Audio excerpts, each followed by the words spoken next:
Olá, gente, tudo bem? Prazer sempre estar aí com vocês. Hoje é um tema que a gente batalhou bastante aí nas votações, no Twitter, no meu Twitter, na comunidade do canal, que é a Era Napoleônica. Não deixe de assistir a aula passada, que foi sobre a Grécia Antiga, 1h30 tratando daquela rica civilização.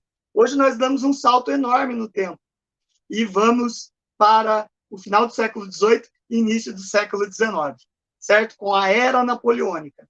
Napoleão é uma figura emblemática na história. Para vocês terem uma ideia, Napoleão ele surge como grande conquistador e como grande imperador no século XIX.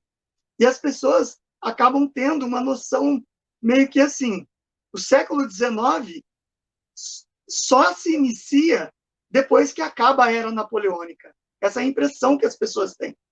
Porque parece que Napoleão traz ainda aquelas discussões que ainda não foram resolvidas no século XVIII para o século XIX.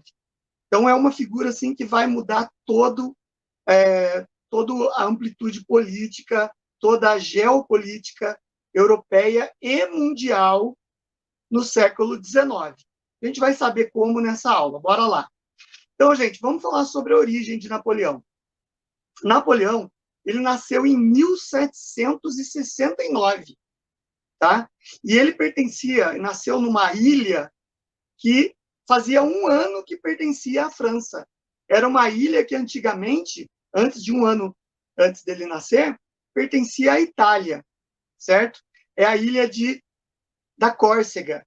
Então, a Córcega era uma pequena ilha no mar Mediterrâneo que pertencia à Itália. Imaginem, Napoleão Bonaparte nasceu na cidade de Ajaccio, dentro da ilha da Córcega.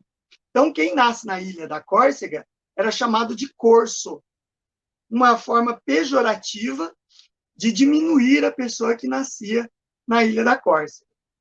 E Napoleão, por muitas vezes, pelos seus detratores e pelos seus inimigos, era tratado de o corso, como uma forma pejorativa de diminuir a importância dele, certo?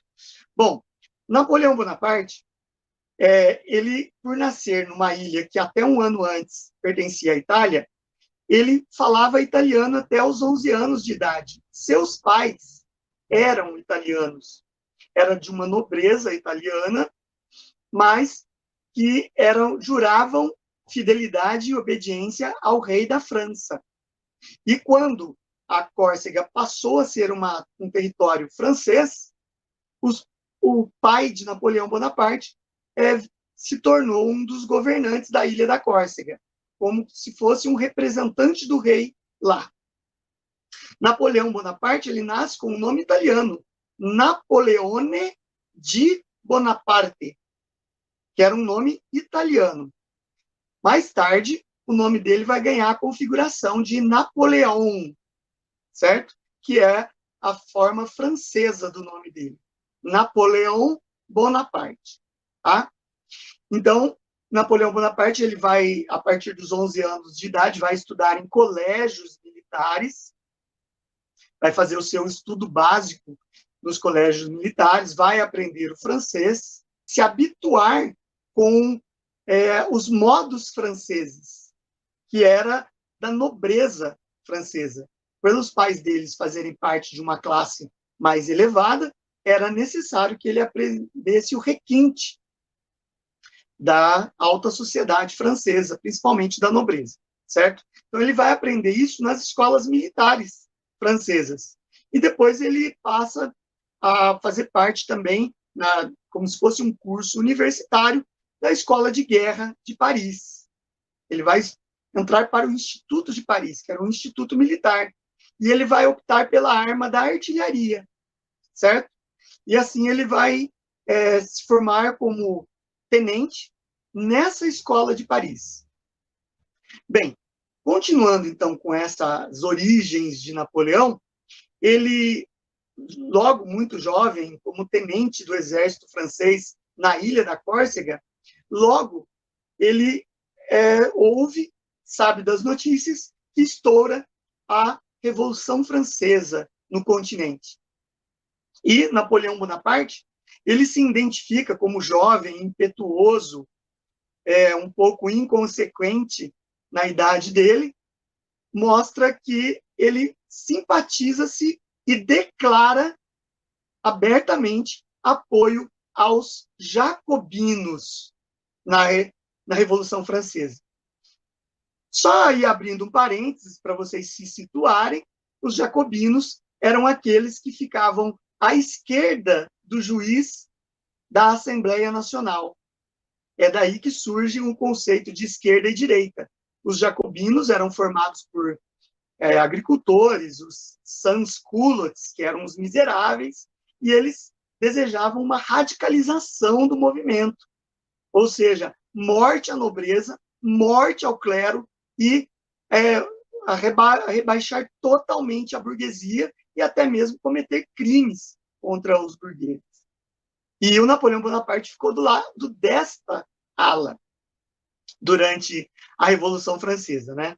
Então, até trazendo para os dias atuais, a pessoa, quando é muito jovem, idealista, um pouco impetuosa e inconsequente, acaba sendo facilmente assimilado por esses movimentos aí que prometem bandeiras ilusórias e que geralmente tem como a barbárie como sua forma de ação, seu mecanismo de atuação, certo? Logo, Napoleão vai mudar esses conceitos e vai trabalhar em prol da burguesia liberal, que era representada pelos girondinos. Tá? Mas isso é uma história um pouquinho mais para frente, então a gente vai discutindo aí e desenvolvendo a história dele. Bem, então, continuando essa origem, o Napoleão, depois que ele assume posições dentro do exército, dentro da Ilha da Córcega existia uma luta entre monarquistas e adeptos dos jacobinos. E ele vai ajudar a abafar a revolta dos monarquistas, que queriam a volta de Luís XVI governando todos os territórios franceses. Ele ganha grande destaque como um comandante militar de pulso firme, grande estrategista e tinha o respeito de suas tropas. Sabia motivar os soldados para a luta. Com isso, ele vai galgando novos degraus dentro da hierarquia militar francesa e, com 24 anos de idade, Napoleão Bonaparte alcança a patente de general do exército francês. E assim, ele vai ser requisitado para lutar contra as coligações internacionais de monarquias absolutistas que estavam tentando conter o ideal revolucionário francês, que o medo das monarquias absolutistas ao redor da França era que esses ideais revolucionários franceses ultrapassassem os limites territoriais da França e contaminassem os povos dominados por esses monarcas. Então, eles formam coligações militares poderosíssimas, capitaneadas principalmente por dois estados muito poderosos, que são o estado da Inglaterra e o estado da Prússia, certo? Prússia é o norte da Alemanha atual, que era um estado altamente industrializado e também muito militarizado, que no futuro, no final do século XIX, vai ter o Otto von Bismarck como chanceler de ferro, para vocês terem uma ideia. Então, a Prússia e a Inglaterra congregava a Bélgica, a Rússia e demais países ali para conter. Isso eram chamados de coligações. E o Napoleão Bonaparte, como um dos grandes generais do exército francês, vai ter vitórias incríveis contra várias coligações que eram contra a Revolução Francesa, certo? Uma das vitórias mais importantes que Napoleão teve foi que também consolidou ele depois para ele trilhar um caminho de poder dentro da França, foi a vitória na Batalha das Pirâmides, que aconteceu a 23 quilômetros das pirâmides do deserto de Gizé, no Egito. A Batalha das Pirâmides fazia parte da campanha do Egito, do exército francês.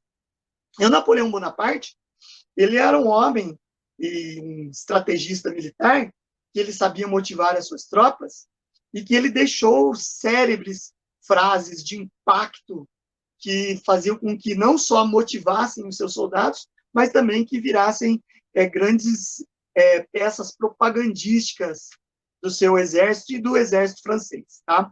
De toda a França. Então, nessa campanha do Egito, depois que ele vence o exército turco-otomano, os ingleses, e um grupo árabe-muçulmano chamado Mamelucos, quando ele vence esses grupos na Batalha das Pirâmides, ele reúne todos os esquadrões do seu exército diante das pirâmides, né? E ele solta uma das frases mais emblemáticas e mais motivadoras que um exército poderia ter. Ele fala: soldados da França, do alto dessas pirâmides, 40 séculos de história vos contemplam. Ou seja, são frases impactantes de um conquistador, como Alexandre o Grande, como o próprio Otávio Augusto, imperador de Roma. Certo? Uma frase de alto impacto. Ele inverte a posição. Era para os soldados estarem contemplando 45 séculos de história das pirâmides. Não. As pirâmides foram testemunhas do grande exército francês em ação. Isso para vocês terem uma ideia. Como ele motivava as suas tropas. E foi nessas campanhas que o nome dele saltou como um grande candidato a participar do diretório, que é a terceira fase do exército francês, certo?